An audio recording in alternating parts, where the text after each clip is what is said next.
guys. So I'm not really feeling so well today. That's why I thought I want to take a couple stills and make a video on that. Now, I did record a video, but it didn't turn out that well because I felt like I was just yapping without making too much sense. So instead, I'm doing it like this.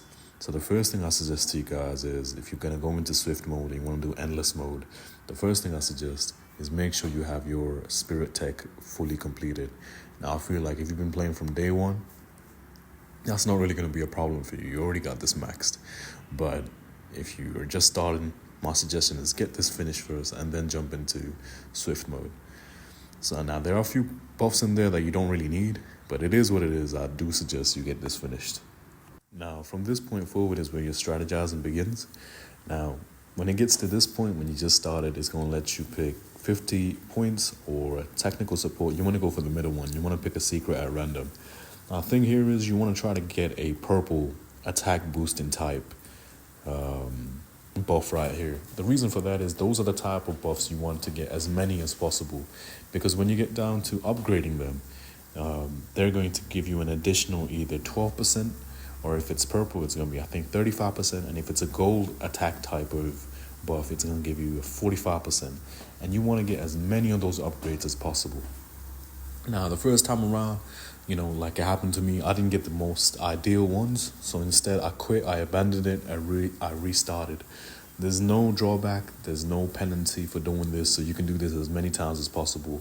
My advice is the first one, try to get a purple passive or purple buff that you know is going to benefit you when you're about to upgrade these buffs. Alright, so this part is not optional at all. What you see on the top left right there, it says extra rewards. Whenever you see that pop up, it's going to pop up in pretty much every single fight. Try to get that done every single time. Don't skip that. Don't fail that.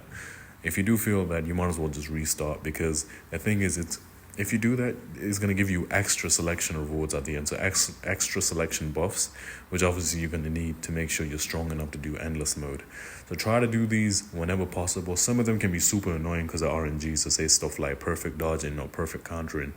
So if you got input lag or whatever, or if the enemy's refusing to do anything that, you can perfect counter, then a lot of the times you can fail that. But it is a must try to get all of those done.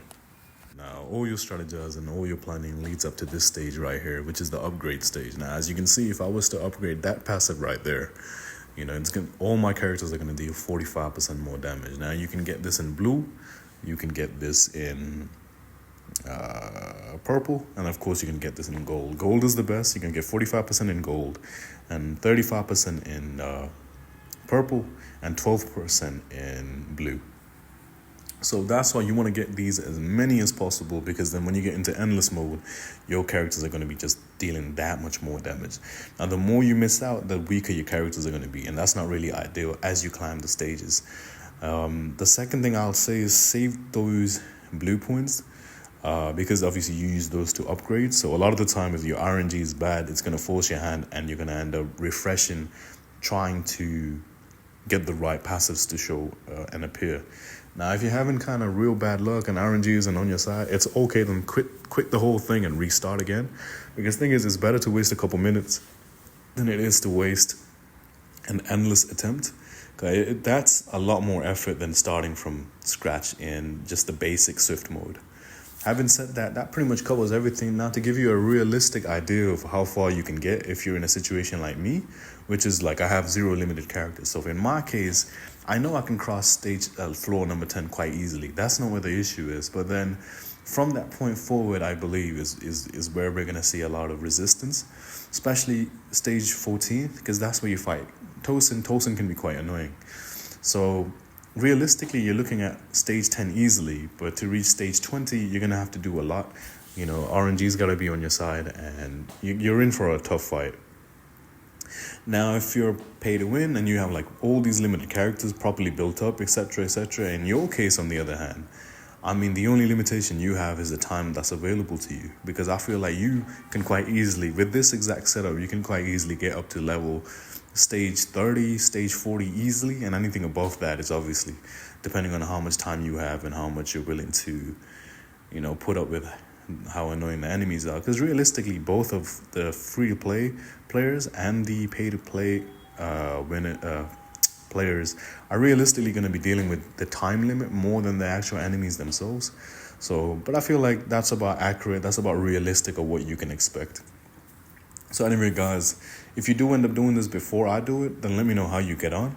Otherwise, I'm going to take a nap. After I wake up, then I'm going to do the rest. And see how far I get into endless mode. Alrighty, guys. Sorry, I forgot to mention one more thing. Try to get 1 to 2 healing passives too if you can.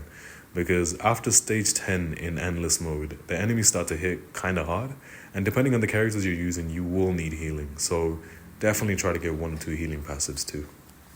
Alrighty, guys. One final additional thing is it's going to sometimes let you pick technical support. Now, depending on what stage this happens at, there are 3 things to look out for. One is just going to give you flat upgrade points. Now, you want to take those even if it's at the cost of your HP. Again, depending if you know there's a rest area coming. If there is a rest area, then yeah, definitely do that. The second one is it's kind of dependent on how comfortable you are at dodging and how comfortable you are at how much damage your characters take. Now, if you have the more limited characters, then it's not much of a concern for you. But if you're free to play, it's just kind of up to you whether or not you want to do this. Me personally, I probably still will do it just so I can get past floor 10 quicker, which is it's going to give you an option to do 30% more damage to the enemy, but you're going to take 15 or 20% damage more. So now, of course, it depends on how comfortable you are at dodging and how often you know your characters are going to get hit. So I think that's it. I swear there was another one, but I feel like that's everything that's coming into my mind now.